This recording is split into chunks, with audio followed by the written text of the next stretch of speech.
This poster at the University of Abuja reads, "Learn with ease." But learning in Nigeria's tertiary institutions have been anything but easy for students in the past 6 months. The strike is taking a toll on not just the students and lecturers alone. The World Bank estimates that 80.4% of employed Nigerians are in its informal sector. In the university business ecosystem where they run the show, the strike has dealt the sector a heavy blow. When you put a university in any locality, anywhere in the world, it's sort of stimulates an economic activities in that area.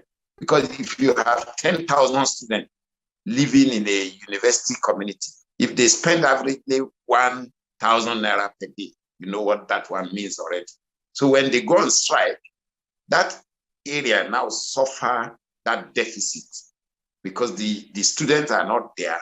So that economic circulation is being disrupted. With no students lined up to use the shuttles within the premises of the University of Abuja campus and its annex, these riders wait and hope a few visitors to the empty campus will provide some income. The strike has affected us in many ways because one, this keke we are having now, they are owned by other people. We collected them on hire purchase, and some of the people have collected their keke back because they cannot pay the return. So and that has affected us. The ever-busy Adilabu market on the University of Abuja looks abandoned. No customer in sight, few are open for business and struggle to stay afloat.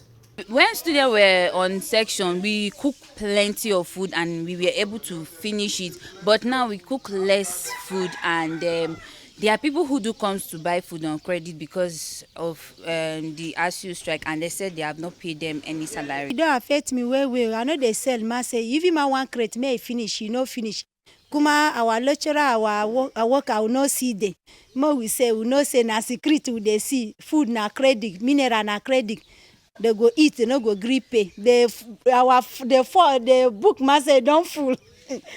The name don't fool for credit too much. Our business must have money for business don't finish. A cost of drinks of about 200 and something was moved away. It expired already.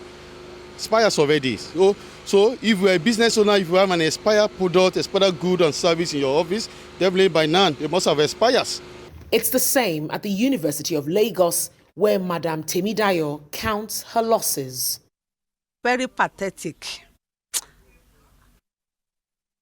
Not only pathetic, it has caused a lot of problem, health problem, financial problem.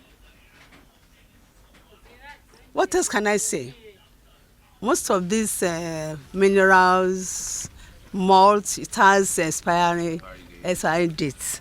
So once it has expired, our students here, they are very they are very sensitive. They will look everything. Before they buy gala, they will check the dates. Before they buy drink, they will check the dates. So there's no how you can just mix anything up with them. The new market at the University of Abuja was meant to begin operations a month after the strike commenced. Plans to occupy this facility suspended, as occupants who can hardly get by will be unable to afford a shop for 500,000 naira per annum if the strike is ever called off. The resume now, the woman go fit say make they pack us for Adrabu market, mo inter shop, business no move. Kuma strike dey. Make the woman reduce the money for shop because students go come, they go eat food, they need cheap food, 100 naira food, 150 naira food, and pure water 5 naira. The woman no gree reduce the money for shop. The shop is too cost.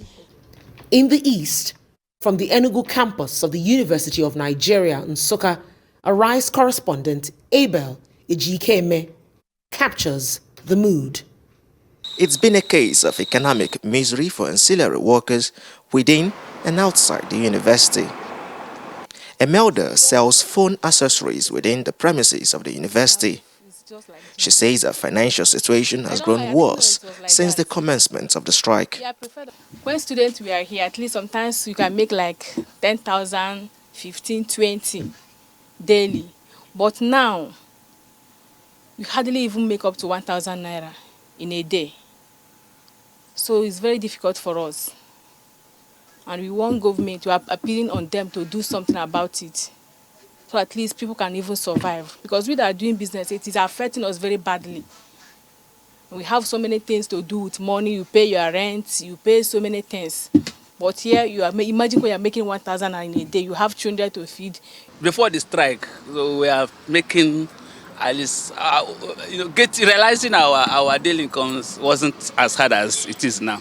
But ever since the strike, we've been finding it hard getting the same amount we used to get before.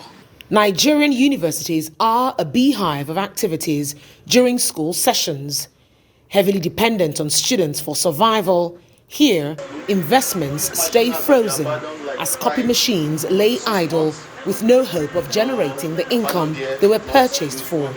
Looking at the business environment, the mobile entities, the mobile entity in the student environment is the students.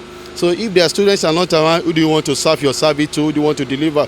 So totally the actions of Asuu strike and other bodies have seriously paralyzed the economy of the business environment, to say.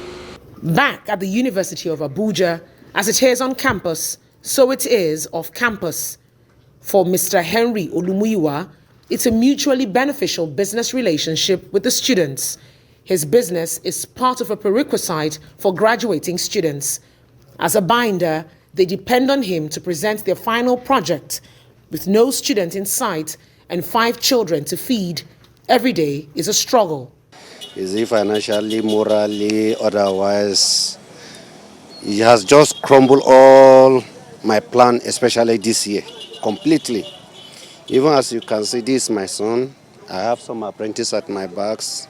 We just come and sit. There's no work. Even common fuel that will take us 200 naira fuel that will take us to our destination is a problem, talk less of eating.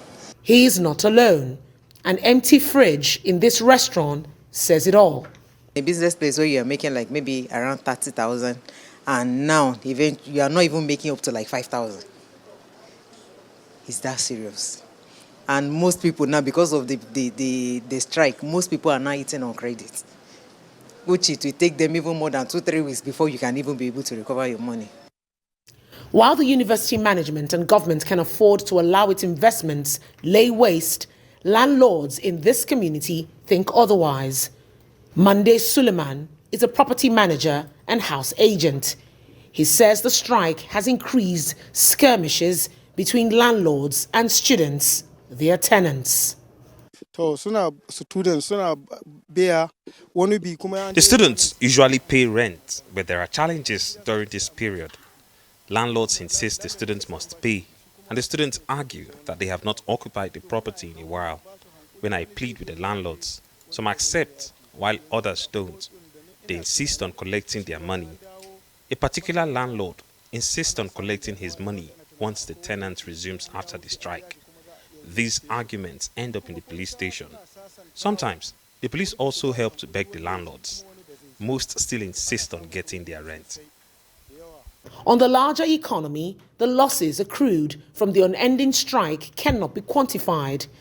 More than 60% of our students actually stay off campus. They rent houses, they buy food stuff there, even transporters. The world is fast changing, and as students grapple with the same old curriculum, the law of diminishing returns set in with each strike, leaving them where they began. Unable to solve real problems in the real world, the skills gap widens.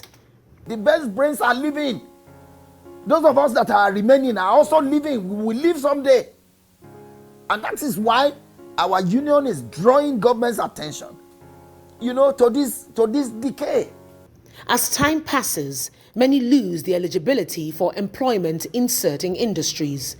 Not to be caught in the quagmire of epileptic school sessions, most seek university education abroad as a way out. According to the UK Mail, the number of Nigerian students in Britain rose by 686% in 3 years to a record high of 65,929, making Nigeria the third largest foreign student group in the UK after India and China. Statistics from the Central Bank of Nigeria shows that Nigeria spent at least $220.8 million on foreign education between December 2021 and February 2022. A continuous loss to the Nigerian government as graduates are absorbed into foreign labor markets. As time goes by, an unskilled populace is left behind. The signpost behind me says no to drugs, keep your dreams alive. With schools out of session for almost a year, ambitions and aspirations of students and the Nigerian government remain just that, dreams, as the strike puts the bedrock of society's development to sleep. Onyi Sunday, Arise News.